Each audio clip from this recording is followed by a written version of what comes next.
Hey everyone, and welcome. I'm Joe Brady, I'm your host today, but today is going to be a little bit different. I'm not going to be doing most of the talking because we've got three great guests with us today. So let's get started. We're here to talk about travel, landscape, and nature photography, and we have three guests with us today. From the far side coming back towards me, we've got Andy Williams on the far left, Marc Muench sitting next to him, and my buddy and sad guitar teacher, because he keeps trying, it's just not sinking in, Rick Sammon. Welcome, gentlemen. Thank you so much for coming in. Thanks for having us. It's great to be here and an honor to be with you guys. It's going to be a ton of fun. It is going to be a lot of fun. We're going to talk a lot about travel, and we've all been doing that lately. In fact, all four of us had invaded the state of Utah just a couple weeks ago.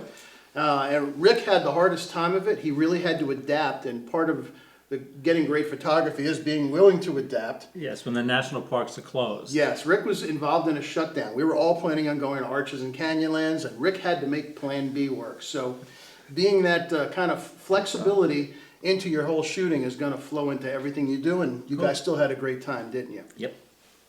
So rather than kind of me introduce you guys, I'm going to let you guys talk about your photography, how it pertains, how your philosophy goes, and whether you're visiting a place once or all the time, I guess some of the points that we've talked about are going to apply. And the first thing, let's start right out with it, is understanding the place you're going to go. What kind of preparation do you guys do? Do you go scout out a location ahead of time? Do you have guides? Do you just show up early before your class, your workshop shows up, or do you wing it? How do you handle it? Yeah, I think good photos just don't magically happen. You got to get some work done ahead of time. Whether it's a favorite sunset spot on your way home from work, or a particular iconic place in one of our national parks, or maybe you're on safari in Africa, you've really got to plan and get ready. You know, on screen now is a shot from one of our workshops. We just finished it Let's bring that up. second version a week ago out in California at a horse ranch. And we had planned for these horses to ride along the ridgeline and be there at sunset so that we could have them backlit by the sun. And in order to get that, you know, we had to first scout the location, and we did it that morning. And then we used some of the tools that are available today. We've all got smartphones, and there's some amazing apps that'll tell you exactly, you know, when the sun will rise and set, when the moon will rise and set, and what direction it's going to come from. And you know exactly where you're standing, where the sun's going to be. And in fact, I think, Rick, you just got a brand new app out now, too. Photo right? Sundial. Photo Sundial by Rick Sammon for your iPhone. You should check that out. Looks like a good one. Mark, how about yourself? What is your kind of mindset as you're going into a location? Well, you definitely want to know as much as you can about the place. And, you know, back before apps, you had to figure out these things. You guys in your remember head. before So apps? those were the days. Yeah. But literally, you want to know just kind of the geometry of where you're going to be, where the big subject is going to be, maybe a mountain range or a lake, and if there's the potential for a sunrise shot, or is it just a sunset shot, maybe. Or maybe none of those are possible and you're in a narrow canyon and you need it at high noon. So all those things you want to know about. If you don't, you're going to rely, like Andy was saying, you know, on some of the workshops, we have to rely on local guides to tell us, you know, draw on some of their vast knowledge. They've been there their whole lives. Sure. So. How about you, Rick? Well, first of all, the guides are the key, but before we came on the air, Andy summed it up. He said he planned a year for a workshop to shoot 3 days. So I find the same thing. I'm sure you find it too. Sometimes it takes a year to plan out a week's shoot. So, you know, I use the internet. I use Stuck on Earth. You know Stuck on Earth by Trey Ratcliffe? This is like, say I'm planning to go to, you know, Arches National Park. You go to Stuck on Earth, you'll find places around, which is what we did, actually. You find places around there to shoot. So I spend at least a year, you know, setting up my trips. You know, you look on my website, you look at my workshops, 2014 is like just about all set, unless we do something together. And by the way, so you guys know, when we do our follow-up email, we'll give you the emails, the links to all these guys, so you can find out what they're up to over the next year, and you can join them on a workshop yourself. So all this planning, and then something shows up that you weren't expecting. So how about the opportunities that present themselves? What do you do then? How do you make that happen? There's a good example, and if you can go back to my slides and maybe fast forward to the anticipation one. I think planning is important, but then think, you know, anticipating what may happen And if you get, there's a lion shot. Yeah, coming up right here. Keep going past that We'll one, yeah. just wait for it to catch So up. we're on safari, and we spent 3-4 hours tracking and following this family of lions, and we were behind this scene, and we watched the mama lion get up and start acting as if she's going to go hunt, and so we got away from where we were and drove opposite this wildebeest so that we could be in position Right. for the mama lion to come out and stalk this prey. And, so that's a matter of anticipating what might happen and putting yourself in the best position to get the shot. And for, fortunately, it worked out. So I guess one of the things, this whole anticipation and the opportunities that present themselves, first thing is you got to make sure that your gear's out of the way. You have to make sure the gear's out of the way, but as far as anticipation goes, I think knowing animal behavior is very important, right? If like I was photographing bald eagles, that when they're gonna swoop down, what they're gonna do with their claws, what they're gonna do with their wings. Right. Understanding the subject, the same thing goes with people. You photograph people, you photograph wildlife. Understanding the subject is just so very, very important. And like we were talking about the analogy to music, Right. you got to practice. It's not just going to happen. You got to learn your gear so that when you hit that opportunity, you're ready for it. And you guys mentioned about having your camera set up in the bag or in your hand before you even leave to go to the location. 3-second rule, or in Yeah, some we cases, talk 30 about in our seconds. workshops the 30-second rule. So a lot of people go out for weekend drives trying to get photographs. Have your camera ready with a good all-purpose zoom, 24 to 105, 24 to 70, and have it on the seat next to you and be ready to get out of that car and take a photo within 30 seconds, because you might have only that much time before the light's gone or the subject's gone. And as we were talking earlier, when you're in Africa, you might only have 3 seconds. 2 or 3 seconds. So you really got it ready. You got to be ready at all times. I know a lot of you guys are really into gear, so yes, we'll survey everybody as to what they use. And what might surprise you is we're all over the place. We each have different favorite lenses, different camera systems, and it really comes down to What works for you? what we That's I right. always say the best camera is the one that you have with you and That's right. it's ready to go with. So when you're anticipating this image, how do you stay focused on what it is you're doing?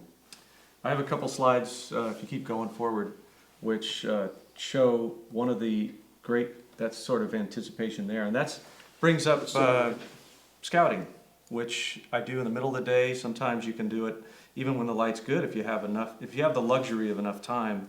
But basically here in Iceland, we went to this waterfall, and we went there just after high noon, and you can walk around behind this waterfall. It's one of the wonders of the world. You've probably seen it. I've been Rick. there, yeah. And so what happens is when you're walking back around there, you realize, well, maybe the sun's going to go down through the water. And that's exactly what happens. So then we went back out to this place while the sun was setting. So if you're anticipating where the light's going to be, your light will typically get much better. But, if you want to stay focused, the other example I have is, if you keep clicking through there, I have a panorama there, which comes up after a couple slides. And basically, I did an HDR pano, and that's where you're taking 3 shots of each scene in the pano. I think keep going. There it is. And what has to happen in that whole sequence is you're going through a number of camera settings, and then you're moving the camera, and you're never going to see the final result until, I don't know, a good half hour to hour after post-processing. So there you have to really stay focused on camera settings, literally focus, the light changing potentially, all that stuff. So you really have to pre-visualize. You got to understand what it is you want as your end product. You have to think about the end result. Like I have this picture up here. I was photographing this mama giraffe. Yeah, You want to go to that? Yeah, Or you wanna... let's bring that up. Let's bring that up. I mean, this is my favorite shot from our last trip to Kenya. Great shot, Rick. Or Kenya. Yep. Thank you, as some people say. But I envisioned the end result. So the first shot, if you see, we're driving along the vehicle. It's thundering, it's lightning, it's raining really hard. I saw these 2 huge rainstorms coming together. Now, if you look at the bottom of this frame, you won't see the pregnant giraffe there, but I saw it. It's just so small in the frame. So we were talking before about making the picture, anticipating, envisioning the end result. I said, I have to get a picture of this giraffe, talking about staying focused. Right. I have to get a picture of the giraffe between these 2 between these two storms. So I'm working with the guide. Go faster, go slower, go to the left, go to the right, stop, stop, stop, stop. Go back just a little, go back a little. So I'm working with the guide. And you were saying too, the guide is so important. I said, okay, stop, stop, stop. And the giraffe was right going through the two storms. And you can see everything in the scene is in focus here. Yes. When I do wildlife, I like to, I like to isolate the subject's head from the background. So the head, so, our eye's gonna go to the animal's eyes. So I isolated the head, again, working with the driver. You see everything in the scene is in focus. I shot this with a 24 to 105 millimeter lens. So you don't have to use, Your favorite lens. my favorite lens. You don't have to have that 600 millimeter lens sometimes to get the shots. But this is a result of working with the guide and getting me in exactly the position. Because I could have gotten out and run around, but I think I probably would have been eaten by the lions that were around. Then the giraffe. So maybe. we got a Or couple. kick me. We got a couple questions come in that actually apply to all three of you guys, and this is going to be a preference thing. But for your wildlife nature photography, what do you prefer? Do you prefer full manual, aperture, shutter priority, something else? I shoot most everything in manual, but I've switched over to aperture once in a while, and sometimes for air views I'll do shutter priority, but oftentimes I'm in manual. Okay. We teach manual in our workshops, because I think everybody's got to understand that first. But I'm a big fan of letting the camera do some of the work, and so I really like to control the depth of field. And once you've worked enough and you know what change in your aperture is going to do to the shutter speed, you can shoot wildlife in aperture mode, and I like to do that. I like to be wide open, let the camera make the shutter speed decision, and I'll move the ISO as I need to make sure I get the fast enough How about shutter you, Rick? speed. Yeah, on my workshops page, it says you must know how to shoot on manual. However, I shoot most of my pictures, including this one of the giraffe, on the aperture priority mode. Now, our friend Hal Schmidt says, good friends don't let their friends shoot on any of the automatic modes. right. So yes, I teach manual like you guys, but like Andy, I want to get the shot. I don't want to be, manual, I have to do this and that.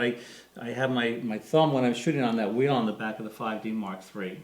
And I'm fine-tuning the exposure, and that's what we're talking about with your color monkey displays and everything else. We're fine-tuning our exposure because for you, this may not be the right exposure. You may like it a little darker, a little lighter. It's a very personal thing.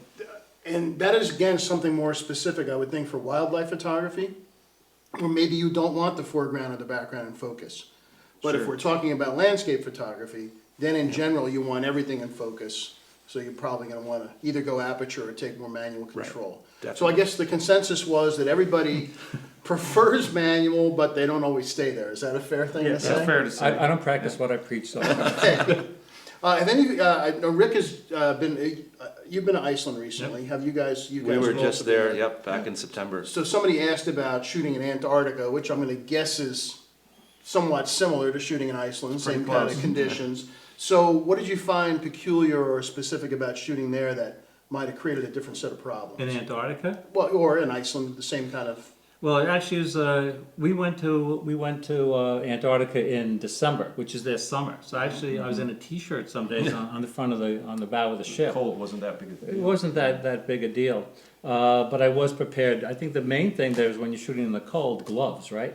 Gloves, keeping are your helpful. extra batteries on your Yeah. body in your pocket and make sure they're not going to get too frozen. Yeah, you don't want your batteries to freeze. And then especially the biggest thing that people make the mistake on is if there is a lot of snow. So if you're down in Antarctica and you got all this whiteness, the camera's going to get fooled.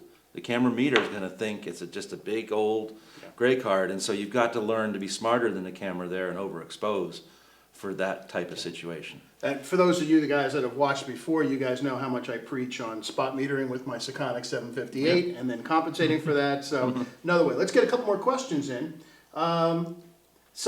We just had this discussion ourselves last week. In national parks, do you bother with permits and when are they necessary? Oh my gosh. And these guys do. Well, if you're there on your own, you don't need Yeah. a permit. But But if if you're- you're just on your own, you don't need a permit. If you're going on a workshop, you better make sure that the workshop leaders have the permit. A good friend of ours actually got pinched a while back. It wasn't pretty. Ever since we've been doing this since 2007, we've always had permits in the parks because it's a commercial venture and you have to have what's called a commercial use authorization. Yes, no, and there's a way around that. Well, we got permits when we did this trip to the national parks. We were going to shoot in Arches, Zion, and Bryce. So Susan, my wife, gets all the permits. What are they? $500 a piece. There's I think they're some, 100, 150. Couple hundred. maybe all of them were that. Yeah. Anyway, the parks were closed. Right. And we thought, okay, the money's lost. We're talking to the parks people, they're refunding our permit money because we didn't get to do it. But yeah, you do not want to be caught without a permit. We've never been asked for the permit, but we always have it. And to get the permit, you have to have someone who knows CPR, I guess. You gotta have your first first aid aid and And you got CPR, to, what is it, $1 million you have to and an have? insurance policy. You're right. Now, if you're just going yourself and you're gonna shoot, have that. Right, If you're yeah. going with a couple of friends, Well, one of Have the things that. that comes up though is if, you know, one of the reasons they want you to have a permit is so that you don't go walking off onto very endemic species and plants Right, right. and kill them. So to some degree, you really have to educate yourself, be prepared where you're going. So actually, as an individual, you don't get yourself into big trouble also, because you can do that, even though you don't have. And a it's permit. good practice for everybody, not just groups like ours, but everybody, to practice leave no trace. for sure. Yes, leave no trace. In fact, make it better than when you arrived. If you happen to see something, pick it up and take it out with you. Let's change gears just a little bit. And these guys have some more slides they're going to show you. We'll jump back into that in a second. But let's talk about kind of the process from the beginning. And we're sponsored today by X-Rite, and obviously color is a big part of that. And part of it is visualizing what our final product is going to be. If we're going to go to print, we're going to go on to screen on a show there, we want it to be as good as it can be. So what tools do you guys need to make sure that color is not getting in the way? I've used X-Rite products for years, and this is one of them, the color checker, Passport. It's very simple. Hold that a second, hold it up so. It does two things, as you know, Joe. You know, it Yeah. creates a profile for your camera, Color and checker then it has a Passport. white balance setting as well, which is very Yes. handy. White balance? Yes. And it's super simple. You know, once you do the profile, it's imported into Lightroom automatically. I don't even think about it anymore. Best $99 you can spend as far as getting your color in the best place. In fact, we're going to be doing, if you're interested in this stuff in detail, over the next few weeks, we're going to be doing some detailed programs where I'm going to really delve into the step-by-step of the color checker and monitor calibration and printer calibration. Today is going to be more of kind of the end result rather than Right. getting there. So if you're interested in the details, stay tuned. We'll get into that. But Jen, if you would just show my screen for 1 second. I'm just going to pull this up as an example. This is a shot from, even though it's an arch, this happens to be in Canyonlands National Park. And I want to show you under camera calibration. If you don't have a custom profile, you'll see this thing that says Adobe Standard. And one of the things you have a tendency to lose when you do this is you lose some of the saturation of the blues and greens for some reason under this profile. So I created a profile for my camera. Here you see the Alpha 99, my Sony. Now take a look at the sky in particular when I apply the new profile, and you can see the color pops. And if you look at the orange glow under the arch, I'll drop back again, you'll see it picks up a little bit of intensity there. Now you might think this is a subtle change, but this is putting you at the best starting place you can be so that when you then go to add your own personal flavors to the image, your own stamp as far as color reproduction, you're at least starting from the best place you can be. Yeah, the other thing is, say you have two cameras, right, and you're trying to tell a story. You have the wide view and you have the telephoto view. The colors, you know, it's not going to be the same between the two cameras, right? Right. They could be made, 6 months later or whatever. So if you're shooting with more than one camera, it's important Makes to a big use difference. that Passport color checker to calibrate your camera. So if you're doing a slideshow, the color is not, going Yeah, back and forth. That's a really good point. One of the things a color checker will do, since, like, say we were all shooting together, and, well, we all use different cameras. You guys know I'm a Sony shooter. Rick, Canon. it's a Canon Explorer Lite. Mark, Nikon, Olympus, and Mark's all over the Panasonic. place. And Andy has gone a completely different direction, which we're going to hear a lot more about over the next couple of months. Andy, you switched over to the mirrorless system. Panasonic mirrorless. So completely different camera systems all over the place. And where that could become crazy is if we tried to do some kind of book or slideshow together, Right. trying to get the color response. All the cameras have their own idea as to what, like, say, red is, or even gray for that matter. So by having a color checker, if you had a profile for each of your cameras, since they all have the same colors as a reference, they're all at the same starting point. They have the same, if you ever noticed, red, green, blue, CMYK are right on the bottom rows. So they all have that same reference. So this all comes down to getting the gear out of the way. We're getting the color out of the way so you don't have to worry about it. So next, preparing for the trip. why don't we go ahead and take a look at I some was of your gonna slides? just throw that out, one thing before you leave that note Yeah. is also profile a monitor, because then you Yes. have an idea of what those colors, how they're represented, how they actually appear. We'll get That's back really into important, that. so- Mark brings up a really good point. Before you do any editing, Yep, you definitely have to have your monitor profiled. But let's go back out into the field, and then we'll come back to the editing part. So why don't you take us through, Andy, I believe you're first? you have Sure. some on these? shots there. So why don't you take us through, Okay. starting here, and let's take a look at some of your images. So let's go to my screen. So, There'll be a little time lag, so Okay. don't worry about it. I just think, most great photos just don't happen. We talked about the horse shot on the ridgeline and the prep work that we did in advance of that. It can be as simple as using the internet to look up the sunset and sunrise time. Just Google it, it's your friend. But really, what's more fun these days is to use an app. Rick's got an app. There's an app that Mark likes called Photo Pills. And I've been using the Photographer's Ephemeris, which has been around for a while. And it just really helps you to get exactly at the right time and in the right position. So what would be helpful for us, if you guys can give us the list of those things that you use, when we send our email out to Yeah. everybody, we'll give them the list so that you can have that available. We'll do that. There's actually something that I just learned last week, which is really cool. It's a weather app called Forecast.io, and it's an app for iPhone, and it works on your browser on your Android. And it'll give you the weather, like up to the minute changes in the location that you're at, and it's cool. Amazing, It's yeah. uncannily accurate. Okay, I hope it's better than what I've been using, because when we were out west just last week, 2 days ahead, it was never right. It was wrong. Well, this will every tell you single it's day. going to be raining or showering or drizzling for the next 10 or 15 minutes. And then Oh. magically in 10 Really? minutes it stops. pretty amazing. Yeah, Okay. it's Wow. pretty cool. So we talked a lot about the importance of scouting ahead of time and knowing exactly where to shoot from. And then Rick interjected about practice. And one of the things before a workshop, people might call and say, I'm a little nervous about, shooting the moon or shooting the stars that you talk about. Go in your backyard. Yeah. Set your tripod up on your back deck and practice with some junk shots of the treetops and the stars. This way you'll get to know your camera settings, you'll see what the result is, and when you get out to that once a year or once in a lifetime kind of trip, you're going to be much, much better prepared. Speaking of preparation, Yes. Preparation. So I'll add to what Andy was saying. Basically, one of the things that I love to photograph is the high mountain environment. And so I like to get out there where a lot of people don't go.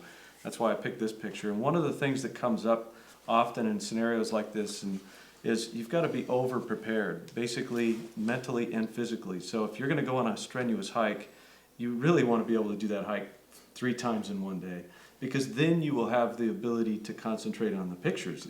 If you get Yeah, up there that's true. and you're wiped out, last thing you want to do is get the camera out and start working. And I've done that, so I know. That's something else in the whole personal preparation experience. phase. You guys just did a workshop, as did I, and we had people coming from the East Coast who are used to Yep. sea level. Right. And then what happens, we go to Arches and it's 7,500 feet. You're out of breath. And Just they walk up walking a down the slight street. incline and everybody's stopping alongside the path trying to catch their breath. So Yeah. you need to build that into your preparation, the physical location. Which also makes it such a great activity. That's true. Landscape photography is just one of the best hobbies. I happen to think it's the best profession, For sure. but keep- it is definitely draining if you're not prepared for It it can keep you in physically. shape, right? Keeps I you wrote in an shape. article once, I forget where it was, but it's called The Photographer's Diet. Right, you walk around with the backpack, you hike, you do this and that, Yeah. right? It's good. And they always say at altitude, you have to get in more calories, so everybody was hoping to lose weight when they were marching around Arches. Hey, do any of you guys use the auto ISO that's available on some cameras? I don't, but I know some people who shoot birds, changing like Yeah. from the sky to the shadows, like the bald eagles up in Alaska where we were doing. Some people are doing that, but I always want to know what ISO I'm shooting. it's a good example of a technology that's really coming to the aid of today's photographer. And we do teach it. I don't personally, when I'm out shooting landscape on a tripod, I don't, of course Yeah. you don't need it. But if you're out, let's say, working in a city, or you're out in the woods where you're going from deep dark woods to bright clearing, it's a great tool to use, because there's nothing worse than coming back and looking at images that were shot at 1/30th of a second when you really should have been at 1/250th.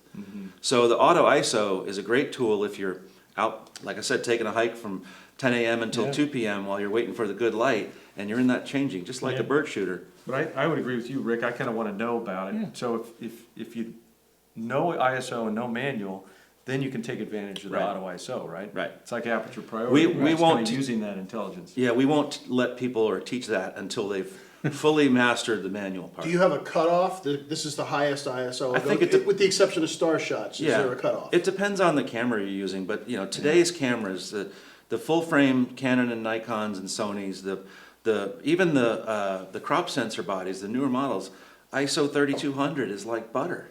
ISO 64 in certain cases, 6400, Yeah. beautiful. What's So go ahead. I think it depends is the Yeah. answer.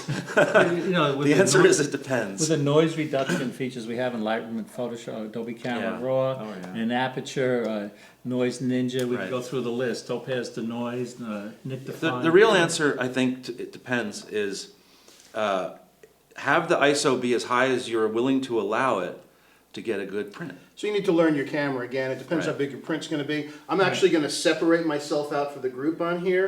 And me personally, I rarely go over 100 ISO. I will go to 400 on certain, if I have to handhold. And then my next step is going up to 2400 or 3200 for Right. the night shots. stuff. But I'm not a wildlife shooter. I think There's that's a difference the, between wildlife and landscape. that's the good example. It's walking through the woods or it's shooting birds or moving wildlife and the light conditions are gonna change. You really, you know, shutter speed What would you becomes accept? Shutter Yeah. speed becomes Yes. very, very Yeah. important, and the best way to let people have as much fun as they can Right. is that auto ISO. Okay. Do any of you guys actually carry around reflectors? Well, I do, because I'm big on people photography. Yeah. I tell people, as you know, my specialty is not specializing, Yes. but I love photographing people the most, so. But you could also use the reflector for waterfalls. If you're doing a detailed yeah. shot of a waterfall, a reflector can be a really cool accessory, so can a diffuser. Okay, that's a good question. So somebody asked that color checker question. The whole thing about the color checker, just to be clear, when you create a profile for your camera, it's going to adjust for the spectrum of the light. So if you shoot a daylight shot with your camera and it's noon and you create a profile for it, you're done. You don't have to create it again. What's going to change through the day is the white balance. So take a reference if you want. Me personally, once I do daylight, I stay there. You can then adjust the flavor later. If you encounter weird light, like if it is moonlight or if it's reflected light or you're in shade and there's green coming up Right. off the grass, then maybe you want to create another profile, or if you're under tungsten or fluorescent lights. But you don't have to keep creating a profile for your camera. Create one for each light source, sun, cloud, tungsten, fluorescent, and then adjust the white balance to flavor. You don't have to keep doing that. So I was going to say, did you notice the bottom of the clouds? A lot of times I'll use cloud for white balance. But out in Moab, this happens in the Caribbean as well, the bottom of the clouds is actually reflecting the red rock. So don't set a white balance on a cloud in the southwest. Good tip. Good tip. So there you go. No white balancing off of clouds in the southwest.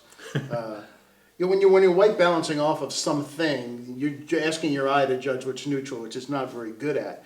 Which actually comes over to a slightly different point. Do any of you guys kind of think zone system in your digital photography? Anybody? Because a couple people asked us, they used to use I film. just remember the old days when you'd push and pull film. Right, You know, negative black and white film. And so you'd overexpose the scene and underdevelop it and vice versa. So all you do with digital is basically take one file or 3 or 5 for HDR. So Okay. it's similar but different. And now with, you know, like Mark said, you can use a single RAW file from a modern camera and you can pull so much detail out of the shadows and you can hold the highlights. You can develop it multiple times and then blend them together. Or, as we've all been doing lately, you can put your camera in burst mode and do HDR. I'm finding more and more people are doing EDR, extended dynamic range, because you can pull so much Sure. out of that Right. file. Most of my friends, you know, unless it's really high contrast, like the scene that I was talking about before over in Wales. Yeah. Unless We'll it's bring that up in a really, second. unless it's really high contrast, EDR. Think again, Okay. but we're envisioning the end result, not only the composition, and Right. we're envisioning, okay, how much can we pull out? We know if we're more than a stop overexposed, we may not be able to get that back in Photoshop, Lightroom, and Aperture, no matter how skilled we are.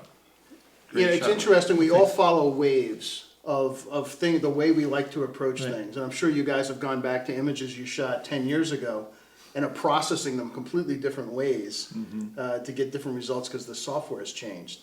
I find myself shooting much less than I used to. I'm much more thoughtful, and I'm more concerned about composition than I was in the past. In fact, I've almost abandoned HDR unless my meter tells me I absolutely have to have it. Do you guys find you're doing the same thing? Well, I can tell you, I love the comment you just made. I'm going back to images I made 10 years ago, and I'm not only processing them differently, but I'm also sometimes I'm saying, damn, I wish I had the camera I have today to shoot that shot. I do a lot of bracketing for HDR because it's so simple, number one.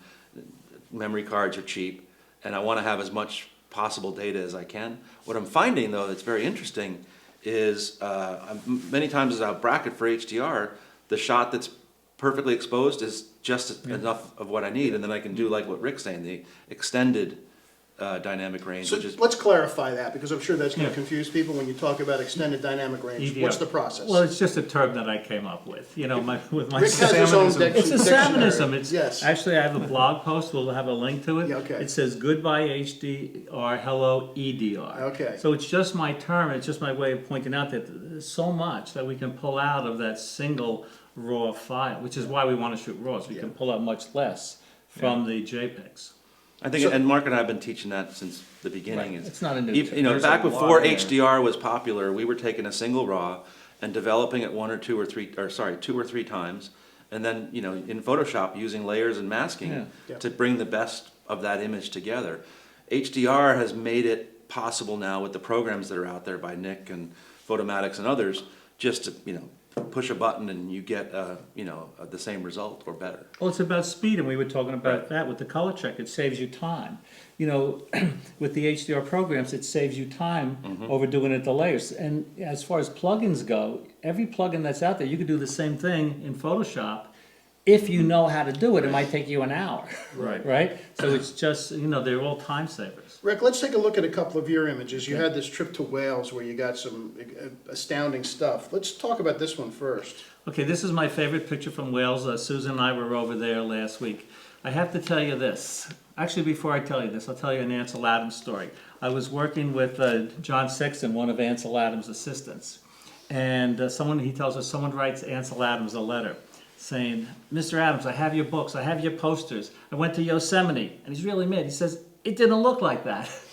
So, because it does, because Ansel Adams he was the first HDR photographer. So if you look at this scene, this is not really how the scene looked. This is the middle shot from an HDR shot. At first I thought the starburst would look good, but I figured, I have too many starburst pictures. So I shot 6 pictures, and I created an HDR image, and then I used in Nik Color Effects Pro, I used what's called the duplex filter. And the duplex filter adds a softness to it. I wanted to create very fairy tale. Very fairy tale look. So, and this is actually called Fairy Glen. But talk about envisioning the end result. I wanted to get this beautiful blurred water. So I knew I had to have a neutral density filter, 2 to 8 stop Tiffin neutral density filter. I knew that I wanted to have great sense of depth. So I'm placing these elements in the foreground, and this picture would not have been possible without a good guide. Guides are so important. He says to our group, you have to be there at 10 o'clock because the light comes streaming in at 10 o'clock and it's gone by 10:30.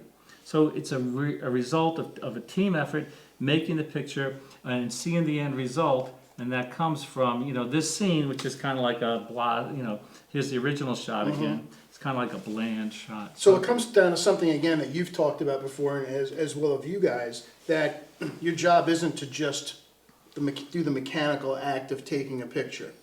You want to make one. You want to create something that says something that influenced you. So what is your process? What is your thought process for that? You want to start? No, you go ahead. Well, it goes from, occasionally it's like you get pictures while you're there and you're driving by. They're drive-bys because you never could have envisioned that scene that way. So of course there's that. Sure. But what you do, or what I do before I go to a location is I have an idea of where certain subject matter is going to be, and then I know if I get there and I spend some time scouting, I'm going to find the photography that I want or the scene that I want. So I don't have the exact shot in mind. I have a rough idea that, like your shot here, Rick, there's a canyon and I want this light to glow. So I've got to be there at a certain time, and all those types of details come into play. But in essence, I want to get into the ballpark. And once I'm there, then I'm going to use my own ability and creative juices to go around and find the compositions within that area. So that happens quite often. When I was shooting books and state landscape books, that would be the scenario where I was the director. If you're on a shoot, a commercial shoot, and you've got an art director telling you what to shoot, it's a little different. Yeah. Andy, how about you? Well, to kind of tack on to what Mark has been saying, get in there, get in the ballpark so that we can use our creative juices. In order to be able to do that, you've got to be kind of free of all the encumbrances, which we as workshop leaders see all the time. Rick, I bet you that you see the same thing we do, which is folks showing up with 1, 2, 3 bags full of 20 lenses and all these different gear items, and before you know it, they're just clogged up with so much gear. They look in their bag and they don't know what to shoot with. And in the meantime, others who have less gear, and we as instructors have already gone out and gotten the shot, and they're sort of still fumbling there. So I've been teaching my practice of being light, nimble, and quick. If you have just the right amount of gear, and it doesn't matter whether it's Sony, Canon, Nikon, Panasonic, Olympus, it just doesn't matter, but have the right combination of just the right amount of gear and get out there into the ballpark so that you can then compose, use your creative juices, and be free of, oh my gosh, Which lens? Yeah, which lens, and I have so much stuff in my bag I can't find the neutral density filter that I need. So we had this discussion earlier, so people like to hear about gear. So let's go down the list. Sure. You get one camera, you get one lens. What are you going to have? Of what in I your hand? currently What are have? you gonna- What are you going to have in your hand? Yeah, it would be my Panasonic GH3 and a 24 millimeter f2 prime lens. Okay, Mark? Well, I came up with 2 lenses, so can I, All right, can I go that we'll far? let Mark have 2 lenses. He traveled the greatest distance to be here, so we'll cut him some That's slack. right, I flew the furthest. A Nikon D800, and I have a 28-300, which is, like I was saying earlier, it's technically challenged. Say why, because a lot of people are confused Well, it has about bad those barrel lenses. distortion, the chromatics in the corners are horrible, and, it doesn't have the fastest autofocus in the barn. But it gives you a very fun range. I can be more creative with one lens, just zooming in and out. Okay. So the antithesis of that is my 18 Zeiss, which is extremely sharp, fixed focal length. I just love the compositions I get with that 18 millimeter range. So Rick? Canon 5D Mark III, and if only one lens, it would be the 24 to 105, but I like the 17 to 40. How Okay. about Oh, you? rubbed off. Hey, I find it interesting these guys have all gone wide, because for me, I've focused on mid to slight telephoto. So for me, it's my Sony Alpha 99 I have a Sony Zeiss 24 to 70. And for me, that gives me the best balance of going wide when I need foreground elements, but giving me a little bit of telephoto so that if I have mountains, they're not going to go shrink on me too much. So I guess it's what the scene, we all have more than one lens, so. Right. But if I had to live with one, that would be it. A couple of people have asked this question, so it's a little bit off, kind of back to where we were, but specifically about Iceland. Some people mentioned that their Icelandic air is very difficult about carry-on stuff. Oh, no, not at all. Okay. No, I didn't find that. Okay. In fact, so- I brought a very big Gura Gear Bataflay bag, fully loaded with way too much stuff, but we bring extra things on the workshops. No, never had any trouble on Icelandic air. Okay. A couple of people are also asking, going about white balance again. I'm personally against auto white balance. Do any of you guys use auto white balance? I have some slides here if you want to bring it Yeah, up. let me Just bring as far that as, up. yes, I do use auto white balance to answer your question. But occasionally now, especially with shooting video. keep Video and trucking. time lapse. With video, you have to take a white balance, and here it is. Okay, so let's bring this up. So I kind of go through, some of the reasons for color, and I talk about the fact that some images, color isn't that important. It's secondary to the mood and what's going on in the subject matter. And then the second image, Yeah, let's look at my screen. Go ahead, let's look at my screen for a sec, okay. So is color here important?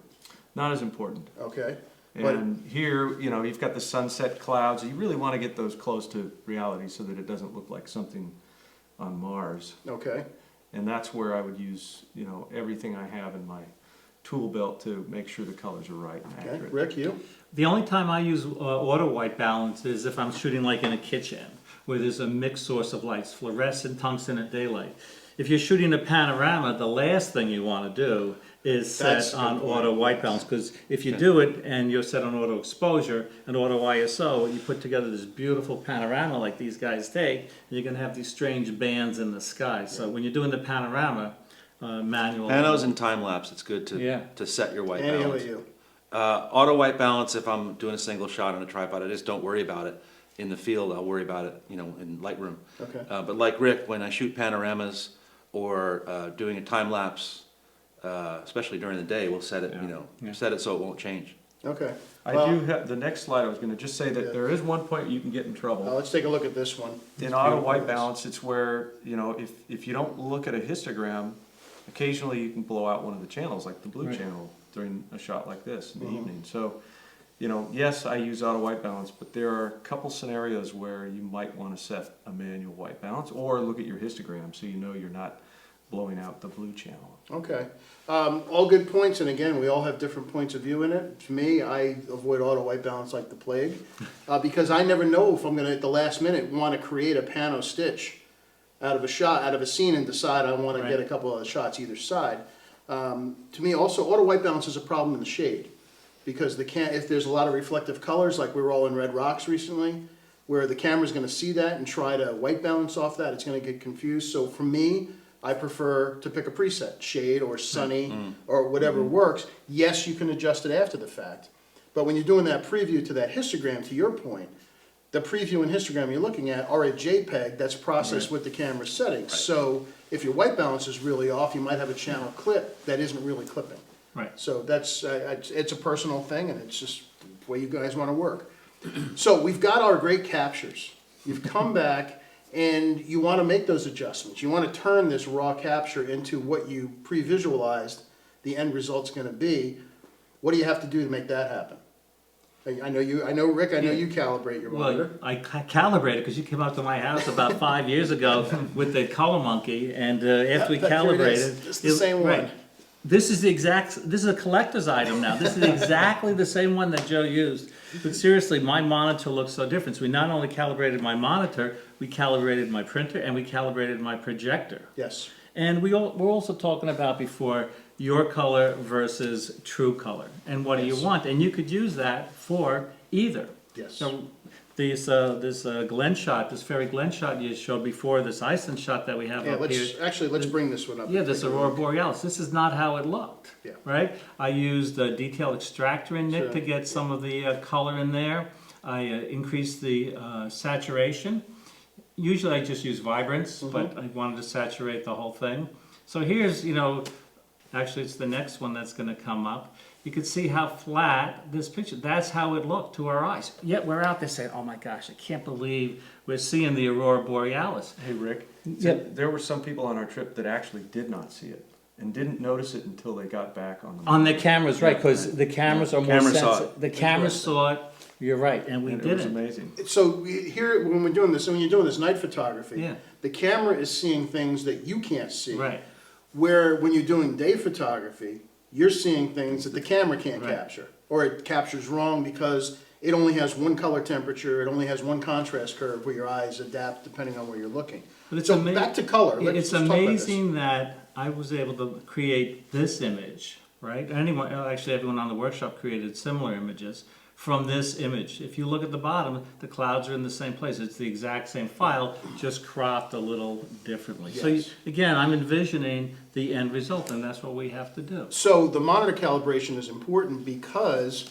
before you start moving these sliders around in either Lightroom or Adobe Camera Raw, if this thing isn't showing you what's actually in the Right. file, then you're just guessing. You're throwing sliders around and you're adjusting your screen, not the actual file. And if you do, then what happens when you go to print? It looks some other way. It's going to be a complete crapshoot. And he put that mildly, I think. Yeah, that was a nice way of saying it. Rick, you have an interesting printed piece here, so I'm going to guess you had to do some keeping your color in place to make this Yes, happen. so we're talking about fun color, creating Yes. our own color, creating artistic images. However, a few years ago, I worked on this book called Flying Flowers, just have the cover here, Yeah, let me because hold that it's up. lighter to carry around. But I'm working with the top 3 butterfly expert scientists in the country. They were not interested in fun color. Rick, we don't care about fun color. We want accurate color of all the butterflies. So again, calibration using the passport, a device like the Passport color checker or the Color Monkey display, let me get the best possible in-camera picture. So I made the scientists happy. So what we're all agreeing to is that calibration is important. We've got the Passport for capturing up front. We've got our monitors calibrated. Rick, I know you do a lot of your own printing. You've got the printer calibrated. But that doesn't mean that you can't then, like you said, put your own imprint on the color. Right. We want to create an image that kind of reflects the way the scene felt to us. And maybe sometimes that'll be a little hyper-real. A couple of folks in our chat room mentioned they were film shooters. Any of you guys still shoot film, by the way?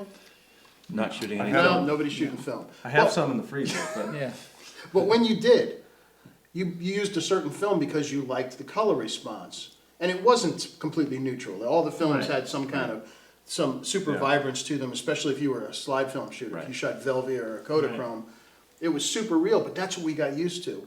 And that's the feeling that the scene evokes. And like if you put on a pair of Polaroid sunglasses, same kind of thing. It's a little hyper real, but that's what we want to see. And we used to use warming filters, right? That was warming a filter. Warming that was a filters warming plus- polarizing Right. filters. Remember how cool those? They sold, cool down filters. Cool down Nobody filters, ever cool. bought those. Yeah. So all the filter stuff, color-wise anyway, you can do in software. Sure. But a couple of you mentioned ND filters. Can't do the ND and you can't do the polarizing. Right. So you do neutral density and polarizing. You Right. can't do that really post. In fact, that's all the only Yeah, filters it's we hard to really do. carry is neutral Same here. density and polarizer. Okay. Yeah. Again, keep it in the whole notion of being light, nimble, and quick. I've got polarizer that fits all my lenses, and then stepping rings to adjust, and I've got neutral density that fits all my lenses. Yeah, that's what everybody said. If you have a bunch of different lenses with different diameters on them, Right, step-up rings get the are big great. lens, get the big filter, and buy step-down rings for that, Right. so that your one filter will fit all your camera lenses. And get good filters. Invest in the money for top quality filters, and then the stepping rings are only a few bucks a piece. Yeah. All right, let's see. How do you guys feel about, a couple of you mentioned primes versus zooms. At what point is it a problem? You mentioned the problem with the 18 to 300, 28. 28 to 300, and you also use a prime. Rick, do you Yeah. focus on one or Well, the other? Andy's always kidding me about my age. So I've been shooting longer than these guys. And back when I started shooting in the 60s with zoom lenses were not that sharp. Right. Nobody, no serious photographer would use a zoom lens. Now today, even my 100 to 400 Canon, Super it sharp. may not be the sharpest lens in the world, but again, if we think about sharpening our pictures using selective sharpening, usually we don't have to sharpen the whole thing, right? We Right. just want to sharpen select areas. It becomes like a moot point. Okay, it's a little soft in the edges. Okay, you can sharpen it up, right? We used to add filters to our files to Right. make it soft in the corners. There are purists for everything, and primes are usually going to win out over zooms, but we don't always have the luxury of carrying all the primes or the money, and it's anti that whole light, nimble, and quick thing Yeah. and the 30-second rule. Right. Today, the 24-105 Canon that you love is an amazingly sharp lens. Yeah, that is. Okay, the 70 to 200 and Canon and Nikon lens are super sharp.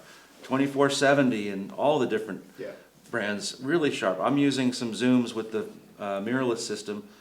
They're rather expensive, but they are worth Yeah. it. They're incredibly sharp, Make a difference. and I don't have to carry 5 different lenses. I do have a couple of primes, but mostly for night work because they're super fast. Okay, so there you have, the answer is that primes are nice, Depends. but actually, depends. I would say the exception is that the 24 to 70s, the 70 to 200s, those kind of mid-range zooms have gotten to the point where they can compete with the primes as far as They're sharpness Oh, to the their 24. They can, but then again, look, the 17 to 40 and the 16-35 Canons and the 17 to 35 Nikons, they are sharp. They are They sharp. are good. Don't use them at either extreme. Just move them a little bit off zoom, so shoot at 18 millimeters or 19. And on a landscape, on a tripod, you're going to be at f8, f11, wherever. It's going to be sharp. And so it's fine, yeah. Use a Yeah. prime if you can, but not at the expense of getting the shot. And that's a honestly. great point, because a lot of times I see people using their prime lenses, or even a soft lens that they don't think is that sharp, at f22 or 32, when they shouldn't be, because they don't need that much depth of Right. field. They're shooting at infinity, It's always 2 stops down, right, Rick? Yep. That's the sharpest point on almost every lens I've ever Actually, that's a tested. good point. If you could explain that to the audience in a little more detail. Yeah, so every lens you buy, whether it's a 2.8, f4, or 5.6, all you have to do is calculate 2 stops down, which is, if it's a 2.8 lens, you're going to be going from 2.8 to f4 to 5.6. So 5.6 is your sweet spot for an f2.8 lens. How about coming down from closed? So From from closed, F22. well, that's just, you're looking for one sweet spot, that's Okay. it. So 2 stops down is typically the sweetest spot of any lens. And there's no absolutes anymore. It Yeah, that's depends. true. It depends. Yeah. But you know, you're going to want more depth of field depending on the sensor. For example, on my cameras, I can shoot at 4 or 5.6. On a D800, you may need to be at f8 or f11 if you want to get the depth of field you're looking for. Or I find my 24 to 70 at f22 at 24 millimeters is still razor sharp with no chromatic aberrations. So okay, yeah, you got, again, it depends. try your gear, Right, try your try it gear. out and figure it out what's going to work. I can tell you a funny story about that. I've got a whole folder of images of this one wall of my house, which is right outside of my studio door. And whenever I get a piece of glass in to test, you know, I'm out there taking pictures, and my wife will walk by looking at, you shot the house again? What? Why? I mean, you got to practice with it. You got to learn what your equipment will do. Question for you, Mark, specifically. Somebody asked a question about your dad. Yes. Is he still shooting 4x5 anymore?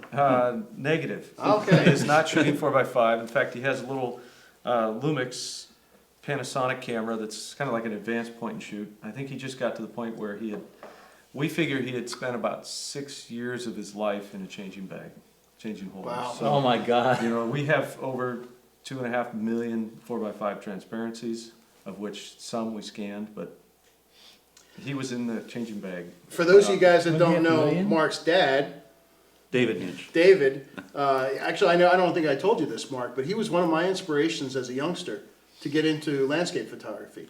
With the books that he had out, his images really inspired me, and one of the things that really I wanted to emulate as I was growing up. So he comes from a line. It's in his DNA. It's fun to have David on a workshop. I'll tell a quick story. He's been Yeah. with us at Glacier in the last month, and also in Utah. He was there with us, and we've had him on a number of trips.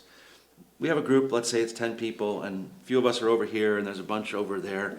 And he's working with the group right here, you know, real detail, and all of a sudden he'll pick his head up and look over there, and you're doing it wrong, you know, from 100 meters away. Yeah. You know, He knows. He knows. He knows exactly where that guy 100 meters away should be positioned in relative to the scene that he's in.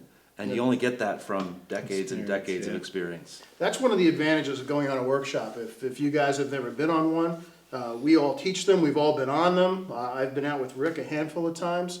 You get to see different points of view, and you learn from your students as well, because someone will present a point of view or see something that you just didn't Absolutely. see. So you get to hang out with other photographers. You see what they're doing. You talk to each other, and that's one of the greatest ways to learn, by seeing what other people do. That you would never have thought of. Especially the students, you know.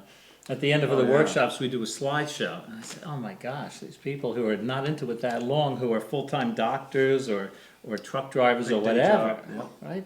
Amazing work. Yeah, there's nothing stopping you from. Yeah. That's one of the things about photography. It's very democratic. You don't have to have the Yep. most expensive gear Right. to get a killer image. Absolutely not. And having that concept and being able to see is more important than anything else. I think Ansel Adams said there's nothing more boring than a sharp photo of a fuzzy concept. Yes, he did say That that. sums it up. So you don't have to have the greatest gear. I've seen you get pictures with your iPhone. Occasionally. Occasionally, it's not the camera. It helps when you're going to go real big, but beyond that, it's the seeing and capturing the emotion of the scene. Guys, we're just about out of time. Hard to believe. Oh, no. Just one technical question. Someone asked about color checker. Actually, two things. One, do they fade? Do you get oil on them? These aren't printed. This is actually kind of like a paint. So these will last a pretty good time. And it is a hard case, so do keep it closed, because like anything color hit with light, it will fade. And no, don't pour your coffee on it. Don't put your fingers all over the things, because yes, it's going to change color and you're going to need a new one. So yeah, if you replace it every year or a couple of years, you'll probably be in pretty good shape. We talked about monitor calibration again. we're just talking, kind of touching on that it's important to the process. If you want to learn more about it, then join us over the following few weeks. We'll explore it in the ultimate detail. But what I want to finish up with you guys is kind of your overview. Why do you do it? What do you want to share with someone else when you're out photographing? And I don't know, Rick, why don't we start with you? I just think it's so rewarding, you know, you work hard to get a picture, it's, you know, I'm not an artist, I can't paint, you know, but you get a good picture, I think the rewards are definitely worth the effort that you put in, and the more you put in, the more you get out, and sharing a picture like on Google Plus or Facebook, or share a video like you did a little earlier, I think the sharing stuff, we're all involved in this awesome community of creative people that, I mean, and I think learning, we're always learning. Sure. And the Buddhists say learning is health, so. And I've learned from you guys today, and I always learn from you, so.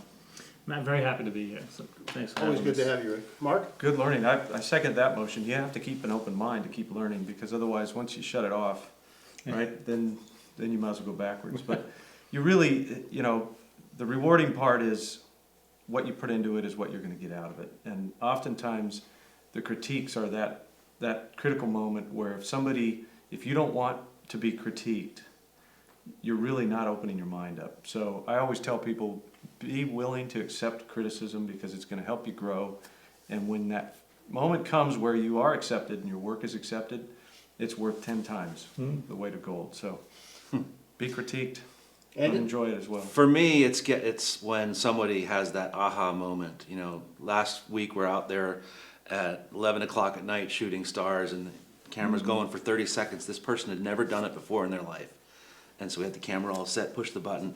30 seconds later, they're looking at the back of their screen and they're going, oh my gosh, you know, and they get such a big smile and they're like, I did that. For me, that keeps me going month after month. That is all great sorts to of be able to places share around that. the world. Yeah, it's almost like your children, you know, doing Yeah. something Yeah. great. But we all have that passion. Obviously, we all have that passion for the landscape and nature, or we wouldn't do it. So whatever your passion is, follow it and concentrate on it and learn it, because it brings back. And when we share with other people, especially when they have that aha moment. I had a couple of students do the same thing. And it's so gratifying that you're able to share that passion, and now they've gotten past through the roadblock of having their gear in the way.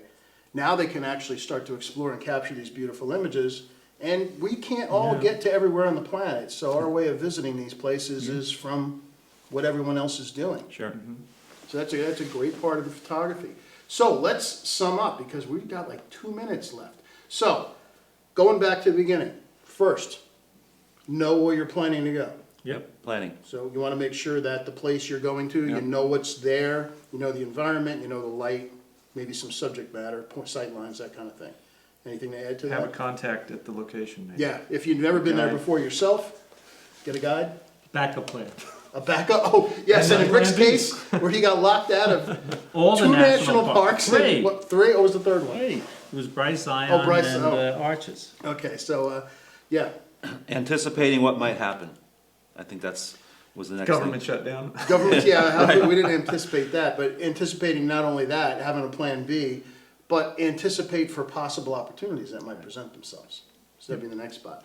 You got all three of you guys mentioned about staying focused on the image.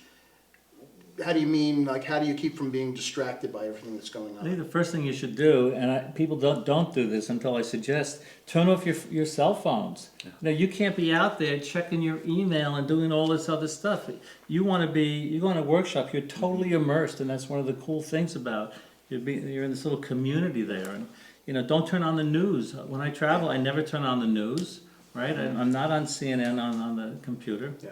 So I'm totally focused on bringing back, maybe wherever I go, you know, I know you guys don't want to bring back 15,000 images. No. If you get 6 or 8 or 10 pictures, you're probably happy. Andy? That's a lot. That's a lot. Be ready for serendipity when it happens.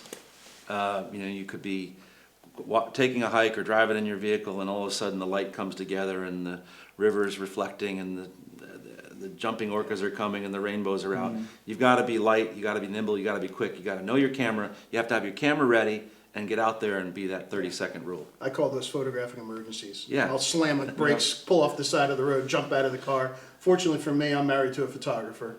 I don't know how easy it is for you guys. Well, I know your wife. Color workflow. You guys all use it. You're all using the color checker. You guys are calibrating your monitors. Do you do your own printing? You I guys? do. I print at Bay Photo, I don't do my own anymore. Okay. Did plenty of it, but Mark, you are doing some of yours? Mm-hmm. Okay, Rick, I know Well, you. whether do you it. do your own or you send out to a lab, Yeah. you've still Know gotta about be, it, you still gotta be calibrated. Absolutely. And we take it one step Right. further. We will create custom profiles Right. for our printers so Yeah. that we know that's going to happen. So you've got a gear out of the way. You've learned the gear. You've shared how to learn the gear. That allows that serendipity. That allows you to get that shot right at the last second. And Know your subject. know Yeah. you. Yeah, I could tell a story about that as well. Just real quickly, I had the opportunity to go to the Olympic Training Center a couple years ago in Colorado Springs, and they were doing some swimming competitions.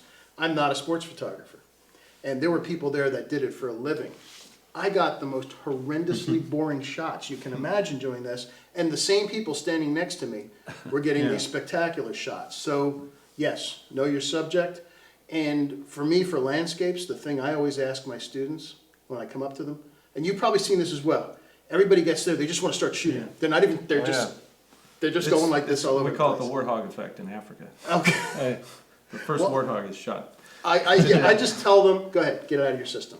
Give them a couple of minutes to click away and then say, okay, why are you taking this picture? Right. What do you want to share?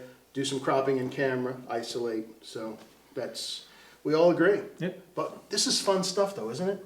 You bet. What could Love be it. more That's fun? why we're here. Yeah. Except Talking shooting, shop. except shooting the Croton Dam tonight in Yep. the dark and having sushi before. That's Sushi fun before too. was a good That's the idea. plan tonight. We'll all be at the sushi dam. We'll all be at the Croton Dam tonight shooting stars and the dam in the moonlight. So we'll see how that works out. Hey guys, we're out of time. Andy, Thank you very much. pleasure. Mark, Thank you. Rick, as always, my Okay, friend. man. Thank you guys so much for coming in thank you. and joining And thank us. you. And thank you For guys. watching. Thank you guys for joining us. Thanks to X-Rite for sponsoring us today. Thank you for your time and expertise. As I mentioned, we're going to be exploring color in detail over the next few weeks. We're going to talk about monitor calibration, camera calibration, printer calibration, and even take it to the extreme level in about 3 weeks. So stay tuned. We'll send out all the details in an email, so check your inbox for that announcement. So again, thank you for joining us today. Thanks for your great questions. You may have had more questions than we were able to get to. In our follow-up, we'll send you an email address that you can send those questions to. And I'm sure you've all heard tips that you can all use in your on your next photographic journey. So take advantage, think about what you've heard, and put it to practice. So until next time, keep exploring, keep shooting, and of course, have fun. Gotta have This is fun. a fun stuff. So thank you all again. See you online again soon. Until then, be well. Bye-bye.